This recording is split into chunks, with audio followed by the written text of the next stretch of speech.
Amós capítulo 6 começa com uma denúncia direta contra a falsa segurança daqueles que viviam em conforto, enquanto ignoravam os sinais de juízo iminente. O versículo 1 abre com palavras fortes. Ai dos que estão à vontade em Sião e dos que confiam no monte de Samaria, homens notáveis da principal das nações, aos quais vem a casa de Israel. O profeta dirige-se tanto a Judá, representada por Sião, quanto a Israel, representada por Samaria. A expressão ai indica lamento, como se fosse um funeral anunciado antecipadamente. O problema não era apenas a prosperidade, mas a indiferença.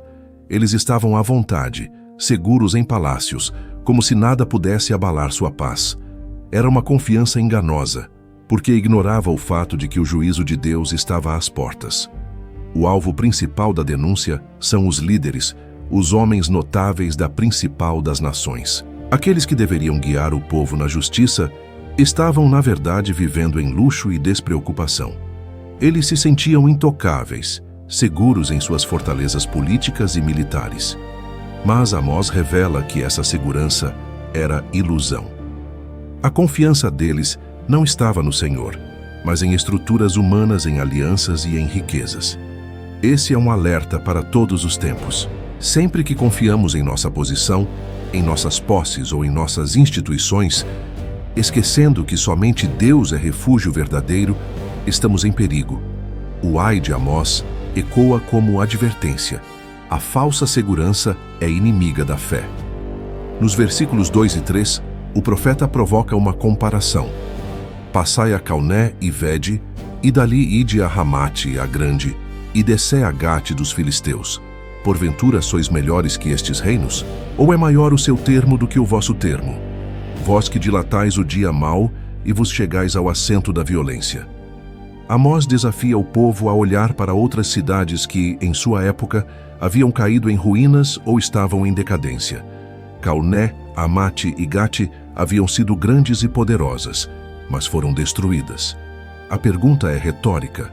Vocês são melhores do que eles? A resposta é não. A mesma sorte que atingiu aquelas nações alcançaria Israel e Judá. A confiança em grandezas humanas é sempre frágil. As nações se levantam e caem, mas o Senhor permanece. O povo, porém, preferia adiar o dia mau, fingindo que o juízo nunca chegaria. Essa procrastinação espiritual é perigosa. Fechar os olhos para a realidade não muda o fato de que o juízo é certo. Eles se aproximavam da violência e do castigo sem perceber. Do versículo 4 em diante, Amós descreve a vida de luxo da elite. Ai dos que estão deitados em camas de marfim e se estendem sobre os seus leitos e comem os cordeiros do rebanho e os bezerros do meio do curral. A cena é de opulência. Camas de marfim simbolizam riqueza extravagante. Os líderes se deitavam em conforto enquanto o povo sofria. Eles se alimentavam dos melhores animais, escolhendo bezerros gordos e cordeiros tenros. Era um banquete constante, sem preocupação com os famintos. Essa crítica mostra que o problema não era o alimento em si, mas a insensibilidade. O luxo era construído sobre a exploração. Enquanto alguns se fartavam, outros passavam necessidade. A desigualdade social era escandalosa.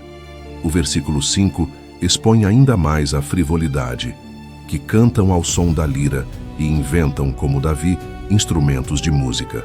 Aqui vemos uma elite que transformava a vida em espetáculo. Eles se divertiam, criavam músicas, viviam em festas, mas tudo era vaidade. A referência a Davi não é elogio, mas ironia. Davi usava música para adorar ao Senhor. Eles usavam para se entreter. A música, que deveria ser expressão de devoção, tornou-se apenas entretenimento vazio. Essa crítica nos alerta para o perigo de usar dons e talentos apenas para satisfação própria, esquecendo do propósito de glorificar a Deus. O contraste é claro. A música que nasce de coração voltado ao Senhor é bênção. A que nasce de coração egoísta é vaidade. No versículo 6, a denúncia continua. Que bebem vinho em taças e se ungem com os mais excelentes óleos, mas não se afligem pela ruína de José. Aqui está o ponto central da crítica. Enquanto desfrutavam de luxo, não se importavam com a ruína da nação. José é referência a Israel como um todo. O problema não era o vinho ou o óleo, mas a indiferença. Eles cuidavam de si mesmos, mas ignoravam a decadência espiritual e moral ao redor. Essa é a essência da falsa segurança: preocupar-se com prazeres pessoais enquanto o povo perece. Amós mostra que a insensibilidade é tão grave quanto a idolatria.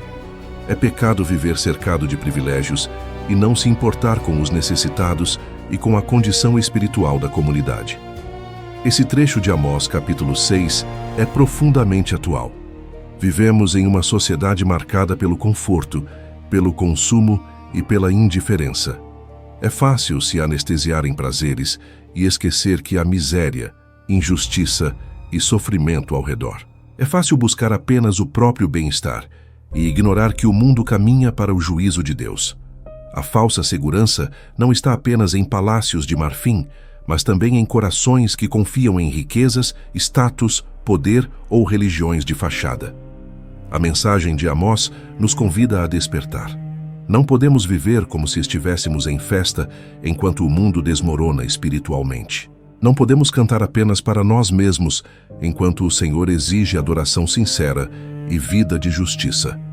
Portanto, a primeira parte de Amós, capítulo 6, nos apresenta um retrato de uma sociedade cega, anestesiada pelo luxo e pelo entretenimento, indiferente à ruína espiritual. O lamento ai de Amós ressoa como advertência: não se deixe enganar pela falsa segurança. O juízo de Deus é certo. A única segurança verdadeira está em buscar ao Senhor com sinceridade, em viver em arrependimento e em praticar a justiça. Essa palavra nos chama a despertar de nossa indiferença e a viver em vigilância espiritual. Não é hora de deitar-se em camas de marfim, mas de se levantar em oração com paixão e justiça diante do Senhor. Após descrever a vida de luxo e indiferença da elite de Israel, Amós anuncia as consequências inevitáveis desse comportamento. O versículo 7 é direto: portanto, agora irão em cativeiro entre os primeiros dos que forem levados cativos, e cessará o festim dos que estão estendidos. A justiça de Deus não se deixa enganar. Aqueles que ocupavam posições de privilégio seriam os primeiros a experimentar o exílio. Os que lideravam em banquetes seriam os primeiros a liderar em vergonha. Essa inversão é um tema recorrente na Escritura. Os primeiros serão os últimos. A disciplina divina revela que privilégios sem responsabilidade se transformam em condenação. O exílio seria a resposta à indiferença e à arrogância. Essa sentença mostra que Deus não fecha os olhos para a exploração. A elite se deitava em camas de marfim, bebia vinho em taças e se ungia com óleos caros, mas ignorava os necessitados. O Senhor declara que tais privilégios não os livrariam do cativeiro.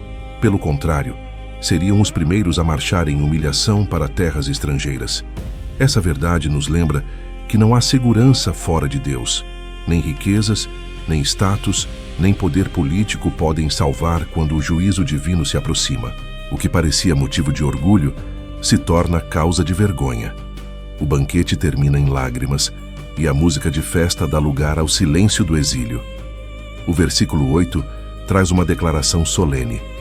Jurou o Senhor Deus por si mesmo, diz o Senhor, o Deus dos exércitos: abomino a soberba de Jacó e odeio os seus palácios. Por isso entregarei a cidade com tudo o que há nela. Quando Deus jura por si mesmo, é sinal da seriedade absoluta daquilo que está sendo dito. O Senhor declara abominar a soberba de Jacó, isto é, o orgulho que havia contaminado toda a nação.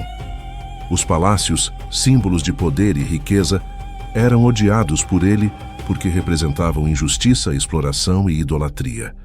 A cidade inteira seria entregue ao inimigo. Não haveria exceções.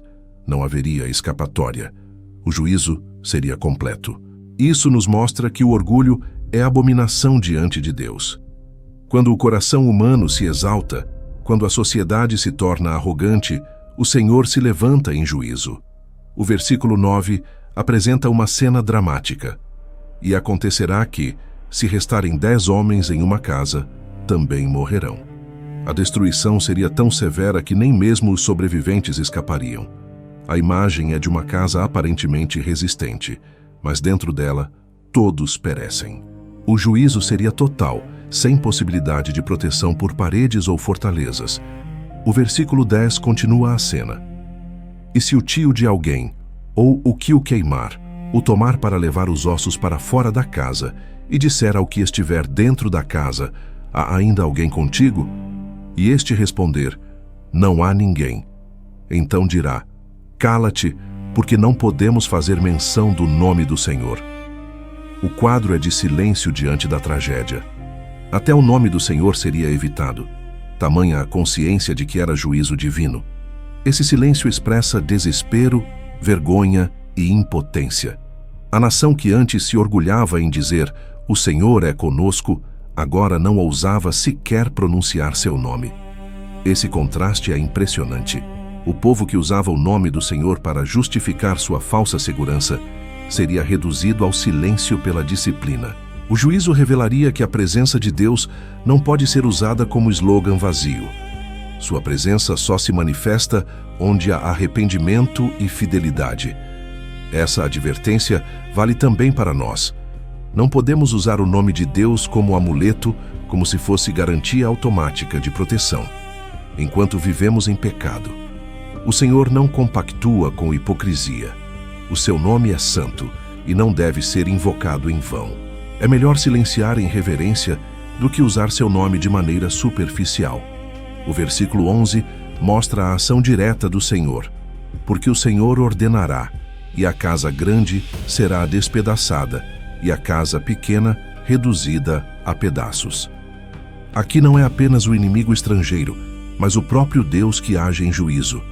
Ele ordena, e as casas, grandes ou pequenas, são destruídas. Isso significa que ninguém escaparia. A elite com seus palácios seria atingida, mas também o povo comum em casas menores sofreria as consequências. O pecado da nação como um todo havia atraído o juízo. Esse detalhe nos lembra que o pecado coletivo tem impacto coletivo. Ainda que haja diferenças de responsabilidade, todos sofrem quando uma sociedade se desvia do Senhor. Essa é uma lição dura, mas necessária. Nossas escolhas não afetam apenas a nós, mas também aos que estão ao nosso redor. O versículo 12 apresenta uma pergunta retórica. Correrão cavalos sobre o rochedo? Lavrar-se-á ali com bois? Pois converteis o juízo em veneno e o fruto da justiça em alosna. A imagem é de algo impossível, cavalos correndo sobre rochedos ou bois arando pedras. Isso é ilógico, absurdo. Da mesma forma, era absurda a inversão de valores em Israel. O juízo, que deveria ser fonte de vida, havia se tornado veneno. A justiça, que deveria ser doce, tornara-se amarga como o fel. O povo havia pervertido completamente a ordem de Deus. A corrupção era tão profunda que as instituições de justiça haviam se tornado instrumentos de opressão. Essa metáfora nos mostra que viver longe de Deus é viver contra a lógica da criação. É tentar plantar em rochedos, correr em lugares impossíveis. O pecado é irracional e destrutivo. O versículo 13 denuncia o orgulho nacionalista. Vós que vos alegrais de nada, vós que dizeis, não é por nossa força que alcançamos poder?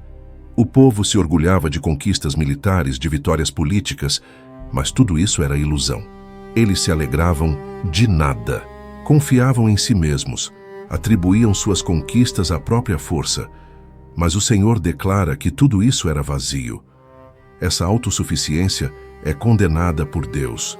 O apóstolo Paulo escreve em 1 Coríntios capítulo 4, versículo 7. Que tens tu que não tenhas recebido? E se o recebeste, por que te glorias como se não o houveras recebido? Todo o orgulho humano é ridículo diante do Criador. Nada temos que não venha dele. Israel, porém, havia esquecido essa verdade.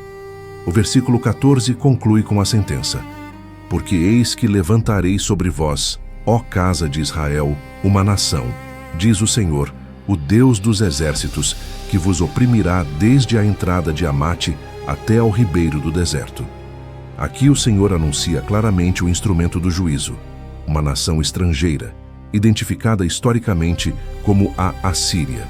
Essa opressão seria total, cobrindo todo o território. Desde Amate ao norte até o ribeiro do deserto ao sul, não haveria escape. A promessa de conquista se tornaria realidade, e o povo que vivia em falsa segurança conheceria a derrota completa. A disciplina de Deus seria executada com rigor, porque o pecado havia chegado ao limite. Portanto, a segunda parte de Amós, capítulo 6, nos mostra que o exílio não era apenas possibilidade, mas certeza. A falsa segurança da elite, o orgulho nacionalista e a injustiça social levariam inevitavelmente à disciplina. O luxo e a festa terminariam em silêncio e lágrimas. Essa palavra nos chama a reconhecer que não há segurança fora de Deus. Toda autoconfiança é vã diante do Senhor. O chamado é para arrependimento e humildade, para abandonar o orgulho e buscar refúgio apenas em Cristo, que suportou o juízo em nosso lugar. O anúncio do exílio em Amós capítulo 6 revela de maneira contundente a justiça de Deus. O Senhor deixa claro que não pode ser conivente com o pecado, especialmente quando praticado por um povo que havia recebido tanto privilégio espiritual. Israel tinha a lei, a história de libertação do Egito, os profetas, os altares erguidos em memória da fidelidade divina. Mesmo assim, preferiu viver em arrogância, opressão e idolatria. O juízo, portanto, não era apenas justo, mas inevitável. A paciência de Deus havia se estendido ao máximo, mas o povo insistia em recusar a correção. O exílio se tornaria a forma de disciplina para mostrar que o Senhor governa sobre todas as nações e que sua santidade não pode ser ignorada. Ao mesmo tempo, essa dura mensagem traz consigo uma revelação importante sobre a natureza de Deus. Ele é justo, mas também misericordioso. Embora Amós capítulo 6 termine com uma declaração severa sobre o cativeiro, o livro como um todo e a Bíblia em sua totalidade mostram que o propósito final de Deus não é a destruição, mas a restauração. O exílio seria correção, não aniquilação. Deus não abandonaria completamente o seu povo. Sempre haveria um remanescente fiel, preservado para cumprir os seus propósitos. Essa tensão entre juízo e graça é uma marca da profecia bíblica. O Senhor pune o pecado, mas oferece esperança para os que se arrependem. O orgulho denunciado em Amós 6, líderes deitados em camas de marfim, bebendo vinho em taças, vivendo em festas enquanto ignoravam a ruína espiritual. Continua a ser um pecado presente em nosso tempo. Vivemos em uma sociedade marcada pelo consumo e pelo individualismo. Muitos acreditam que sua segurança está em bens materiais, em conquistas profissionais ou em estruturas políticas. Mas a mensagem de Amós é clara. Toda confiança fora de Deus é falsa segurança. O exílio anunciado contra Israel é símbolo do vazio que nos aguarda quando colocamos nosso coração em coisas passageiras. Mais cedo ou mais tarde, descobrimos que o luxo, o poder e a glória humana são frágeis diante da eternidade. É aqui que a profecia de Amós aponta para Cristo. Se o exílio revela a justiça de Deus contra o pecado, a cruz revela sua graça em oferecer salvação. Em Cristo, vemos o juízo e a misericórdia se encontrando. Ele levou sobre si o castigo que era nosso, para que pudéssemos encontrar refúgio seguro. O apóstolo Paulo afirma em 2 Coríntios, capítulo 5, versículo 21. Aquele que não conheceu pecado, o fez pecado por nós, para que nele fôssemos feitos justiça de Deus. Assim, enquanto Israel experimentou o peso da disciplina no exílio, nós encontramos na cruz a oportunidade de escapar do juízo eterno. Cristo é o verdadeiro abrigo que nenhum palácio de marfim pode oferecer. A cena descrita por Amós de casas grandes e pequenas sendo despedaçadas nos lembra que o juízo de Deus não faz acepção de pessoas. Todos, ricos ou pobres, estão sujeitos à sua justiça. Mas em Cristo, todos, ricos ou pobres, são igualmente convidados à salvação. O Evangelho nivela a humanidade. Todos pecaram, e todos podem ser salvos pela graça. Essa universalidade da mensagem é a resposta definitiva ao orgulho humano. Não há distinção de classe, raça ou status que possa nos tornar mais ou menos dignos. Só a graça de Deus, revelada em Jesus, nos prepara para o encontro com o Senhor. A metáfora de Amós sobre cavalos correndo em rochedos e bois arando pedras é poderosa. Ela mostra a irracionalidade do pecado, que transforma a ordem de Deus em caos. O pecado faz o impossível acontecer, converte justiça em veneno e direito em amargura. Cristo, porém, restaura a ordem original. Ele transforma a maldição em bênção, a morte em vida, a injustiça em redenção. O rio de amargura que Amós denuncia é substituído pelo rio de vida que flui do trono de Deus em Apocalipse, capítulo 22. O contraste é claro. Enquanto o pecado gera absurdos destrutivos, a graça de Cristo gera restauração plena. O orgulho de Israel que dizia: "Não é por nossa força que alcançamos poder", encontra resposta no Evangelho que declara: "Tudo vem de Deus". A salvação não é conquista humana, mas dom divino. A autossuficiência que leva ao exílio é quebrada pela fé que nos leva a Cristo. Em Jesus aprendemos a depender não de nossas forças, mas da graça que nos sustenta. A mensagem de Amós nos convida a abandonar a arrogância e abraçar a humildade de reconhecer nossa total dependência do Senhor. O exílio nos lembra de que o pecado traz ruína. A cruz nos lembra de que a graça traz vida. Aplicando isso em nossos dias, precisamos reconhecer os falsos refúgios em que muitas vezes confiamos. Pode ser a conta bancária, o emprego, a política, a religião formal. Nenhum desses é refúgio verdadeiro. Só Cristo é abrigo seguro. Ele é a rocha firme em meio às tempestades, o bom pastor que dá a vida pelas ovelhas, a videira verdadeira que nos conecta à vida eterna. O chamado de Amós, abandonar a falsa segurança e preparar-se para o encontro com Deus, encontra sua resposta plena em Jesus que nos convida. "Vinde a mim todos os que estáis cansados e oprimidos, e eu vos aliviarei." Mateus 11:28. Portanto, o anúncio de exílio em Amós capítulo 6 não é apenas história antiga. Ele é um espelho que nos mostra as consequências do orgulho humano e da indiferença espiritual. Mas também é uma seta que aponta para Cristo, o único refúgio contra o juízo. Se o povo de Israel foi chamado a buscar ao Senhor para viver, nós somos chamados a nos render a Cristo para receber vida abundante e eterna. A justiça de Deus é real, mas sua graça é maior. Em Cristo, podemos encontrar segurança verdadeira, não baseada em palácios de marfim ou em conquistas humanas, mas no sangue derramado na cruz, que nos reconcilia com o Pai. Ao refletirmos sobre Amós capítulo 6 e a sua mensagem de juízo contra Israel, não podemos deixar de enxergar os paralelos assustadores com o nosso tempo. O profeta denunciava uma sociedade que vivia anestesiada pelo luxo, embriagada pelo entretenimento e indiferente ao sofrimento ao redor. Pessoas deitadas em camas de marfim, bebendo vinho em taças, se ungindo com óleos caros, compondo músicas apenas para seu prazer. Tudo isso enquanto a nação desmoronava espiritualmente.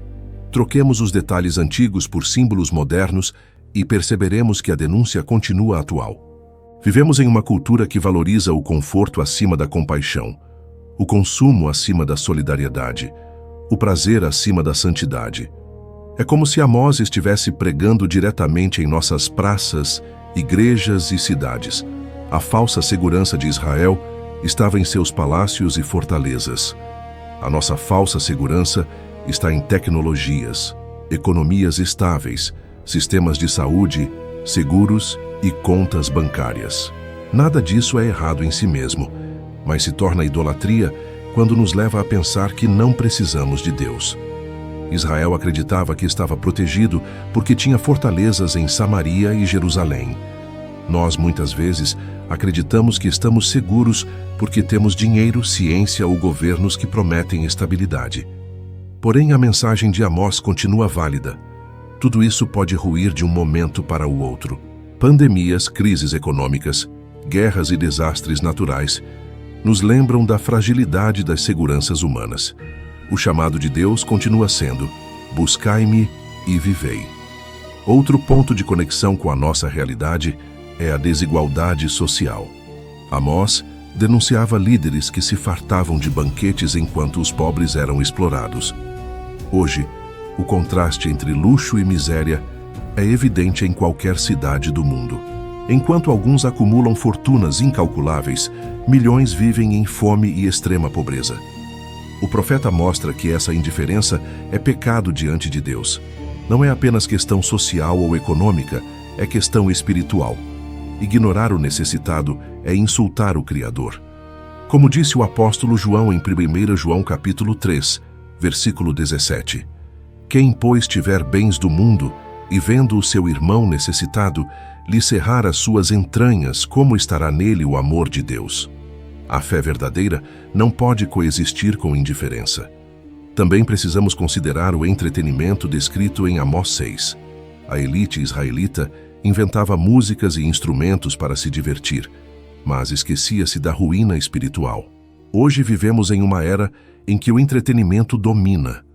A tecnologia oferece distrações infinitas: séries, redes sociais, músicas, esportes, jogos. Nada disso é necessariamente pecado, mas pode se tornar anestesia espiritual quando nos impede de enxergar a realidade.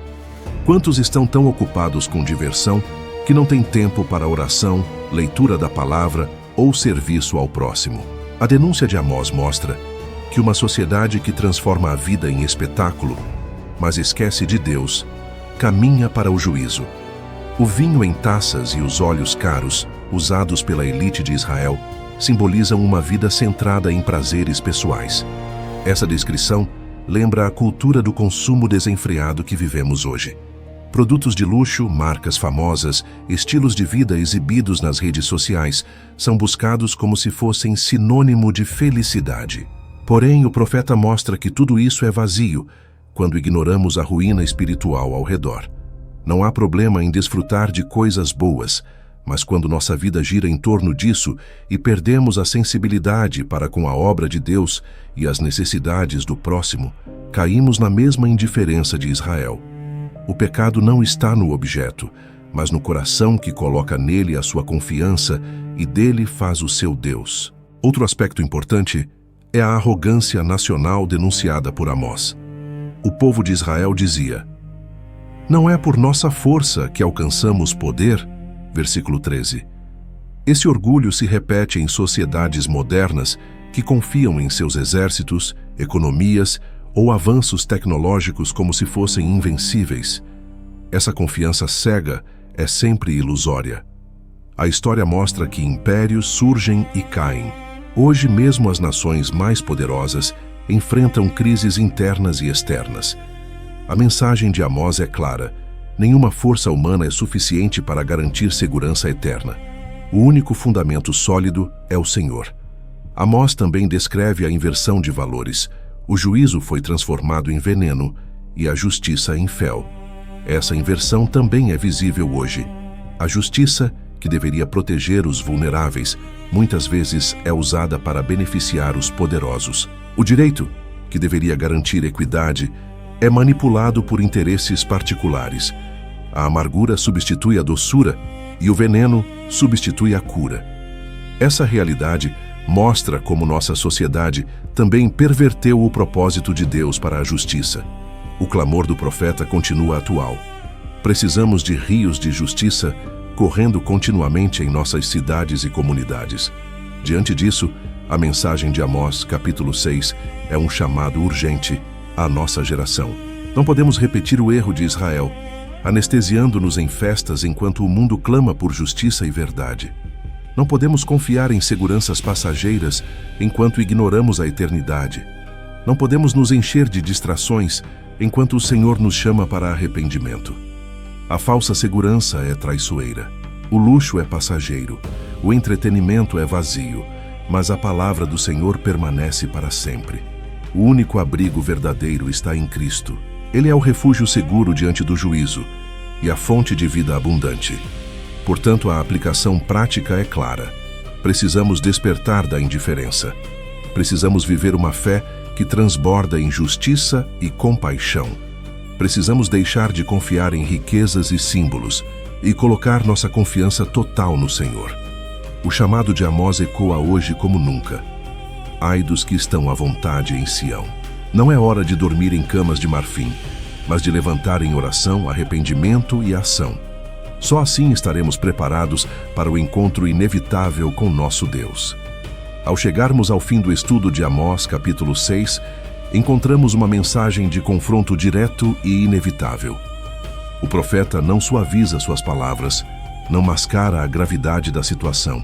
Ele denuncia com clareza a falsa segurança da elite, a indiferença diante da ruína espiritual, a confiança em riquezas e palácios e o orgulho nacionalista que ignorava a soberania de Deus. O resultado era certo: o exílio. A nação que se orgulhava de suas conquistas seria humilhada diante de inimigos. O povo que se deitava em camas de marfim seria arrastado em cadeias. O festim seria interrompido pelo silêncio da dor. Essa é a cena que Amós pinta e que deve servir de alerta para todos nós. O ai que abre o capítulo ecoa como lamento fúnebre sobre uma sociedade que vivia anestesiada. Não havia sensibilidade para perceber a gravidade do pecado, nem disposição para se arrepender. É exatamente esse estado de indiferença que Deus abomina. Mais grave do que cair em pecado é perder a capacidade de sentir dor pelo pecado. Israel havia chegado a esse ponto. Estavam tão ocupados com prazeres e luxo que já não se importavam com a ruína de José. Esse é o maior perigo para qualquer geração: viver cercado de abundância material e, ao mesmo tempo, faminto espiritualmente. O juízo de Deus não se manifestou de repente, mas foi resultado de anos de advertências ignoradas. A paciência divina é grande, mas não é infinita. Ao mesmo tempo, esse capítulo nos revela a justiça de Deus. Ele não se deixa enganar por aparências. Os palácios que todos admiravam eram abominação diante do Senhor. O orgulho de Israel era vaidade diante de sua santidade. A falsa segurança construída em poder humano seria derrubada. Isso mostra que Deus é imparcial. Ele não trata seu povo com favoritismo. O privilégio de ter recebido a revelação aumenta a responsabilidade. Israel, que havia experimentado libertação e cuidado especial, seria julgado com ainda mais rigor. Essa é uma verdade que também se aplica a nós. Quanto mais luz recebemos, mais responsabilidade temos. Não basta ter a Bíblia em mãos, não basta frequentar a igreja, não basta declarar o nome de Cristo. O Senhor olha para o coração e para a prática, mas não podemos terminar sem lembrar que, mesmo em meio ao anúncio de juízo, a graça de Deus permanece. O propósito do exílio não era apenas punir, mas purificar. Deus não queria destruir Israel, mas levá-lo ao arrependimento. O mesmo princípio se aplica hoje. A disciplina de Deus em nossas vidas não é sinal de ódio, mas de amor, como disse o autor de Hebreus no capítulo 12, versículo 6. Porque o Senhor corrige o que ama e açoita a qualquer que recebe por filho. A dor da disciplina é sempre um convite ao retorno. O juízo é pedagógico, não apenas punitivo. O objetivo final é restauração. Além disso, todo esse cenário de juízo aponta para a obra de Cristo. O exílio de Israel é símbolo do juízo que todos nós merecíamos por causa do pecado. Mas em Cristo, esse exílio espiritual é revertido. Ele se fez cativo para que pudéssemos ser livres. Ele levou sobre si o castigo que era nosso para que tivéssemos paz. Se em Amós vemos o povo sendo levado para além de Damasco, no Evangelho vemos Cristo sendo levado para fora da cidade, ao Gólgota carregando a cruz. Ali ele suportou o exílio supremo, a separação do Pai, para que tivéssemos comunhão eterna. Em Jesus, encontramos refúgio verdadeiro, segurança inabalável e esperança de vida abundante. A mensagem prática de Amós capítulo 6 é clara. Precisamos abandonar a falsa segurança que tantas vezes nos anestesia. Precisamos rejeitar a confiança em riquezas, em posições ou em tradições. Precisamos viver em vigilância espiritual, despertos para a realidade do juízo e da graça. Não podemos nos conformar com a indiferença. O chamado é para nos afligirmos pela ruína espiritual ao nosso redor. para chorarmos pelos perdidos, para intercedermos pelos que vivem sem Deus. Nossa vida não pode ser marcada apenas por conforto pessoal, mas por compromisso com o reino.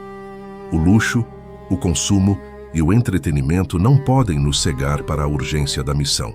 Somos chamados a ser luz em meio às trevas e sal em meio à corrupção. Chegamos agora ao momento da oração. Senhor Deus, ao meditarmos na Tua palavra, reconhecemos nossa tendência de buscar segurança em coisas passageiras.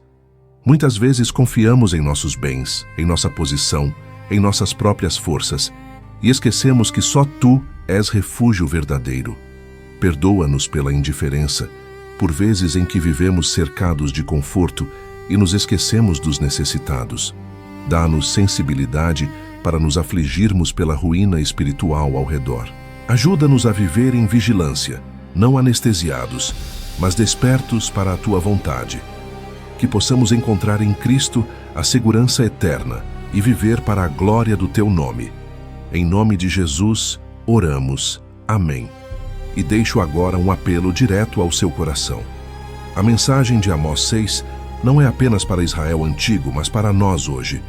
Deus continua chamando seu povo a abandonar a indiferença e buscar refúgio nele. Não confie em riquezas, em tradições ou em aparências. Confie em Cristo. Ele é o único abrigo verdadeiro.